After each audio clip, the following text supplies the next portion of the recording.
మన ప్రభువును రక్షకుడినైన యేసుక్రీస్తు నామంలో అందరికీ వందనాలు. నా సహోదరులారా, ఈ మధ్యకాలంలో మనం క్రైస్తవం మీద, క్రీస్తు మీద వ్యతిరేకమైన పోస్టులు, వ్యతిరేకమైన ప్రసంగాలు మనం చూస్తూ ఉన్నాం. ఇటీవల రీసెంట్గా ఒక అన్యమతస్థుడు జాన్ పొనన్ గారిని ఒక ఇంటర్వ్యూలో అడుగుతున్నాడు అనమాట. కొత్త నిబంధన గ్రంథంలో యేసు అని పేరు ఉంది కదా, పాత నిబంధన గ్రంథంలో ఆ పేరు చూపించండి. యేసు పేరు పాత నిబంధన గ్రంథంలో ఎందుకు లేదు? నాకు యాజ్ ఇట్ ఈజ్ అదే పేరు నాకు చూపించండి అనే ప్రశ్నని లేవనెత్తాడు. అయితే జాన్ పొనన్ ఆ విషయం మీద అతనికి క్లుప్తంగా కొన్ని వివరాలను అందించాడు. పాత నిబంధన గ్రంథంలో ఇమ్మానుయేలు అనే పేరును చూపించి భాషల తర్జుమా వలన ఆ డిఫరెన్స్ ఎలా వచ్చింది ఏంటనే కొన్ని రిఫరెన్స్ చూపించి దానికి సమాధానం చెప్పాడు అన్న. దానికోసం చాలా ఎగ్జాంపుల్స్ చెప్పాడు. అయితే ప్రేమైన సహోదరులారా, ఈ డౌట్ చాలా మందికి రావచ్చు.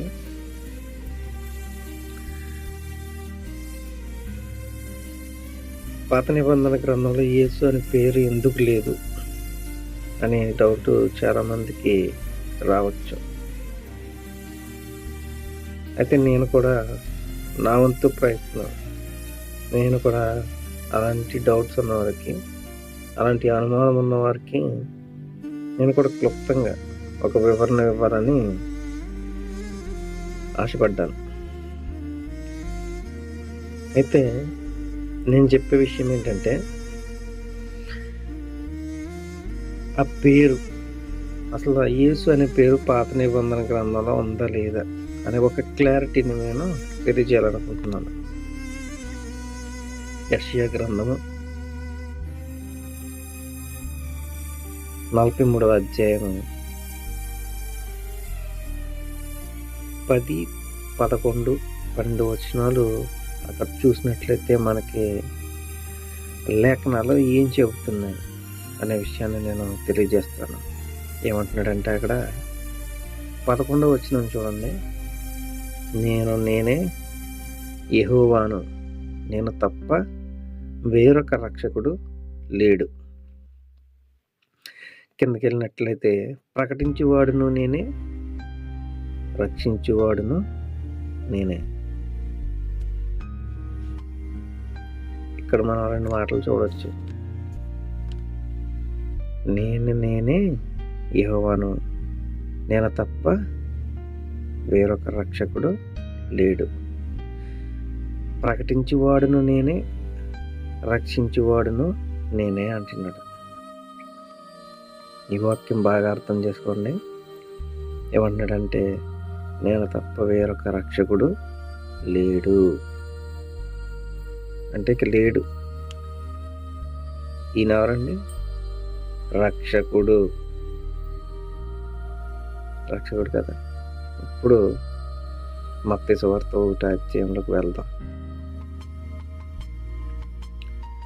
మత్తయి సువార్త 1వ అధ్యాయం 21వ వచనం అక్కడ చూద్దాం. తన ప్రజలను వారి పాపముల నుండి ఆయనే రక్షించును గనుక ఆయనకు యేసు అని పేరు పెట్టెను. యేసు అను శబ్దమునకు రక్షకుడని అర్థము.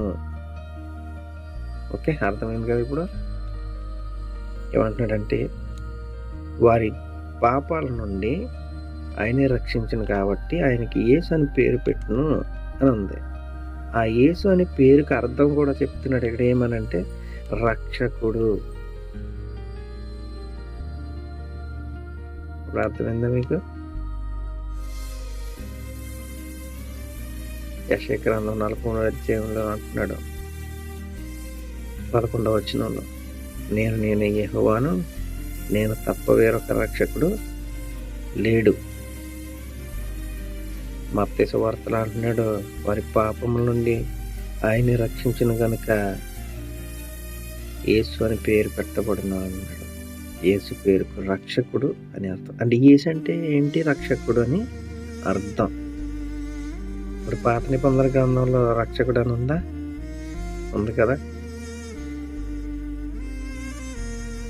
కొంచెం జ్ఞానంతో ఆలోచిస్తే పాత నిబంధన గ్రంథంలో ఆయన పేరుంది.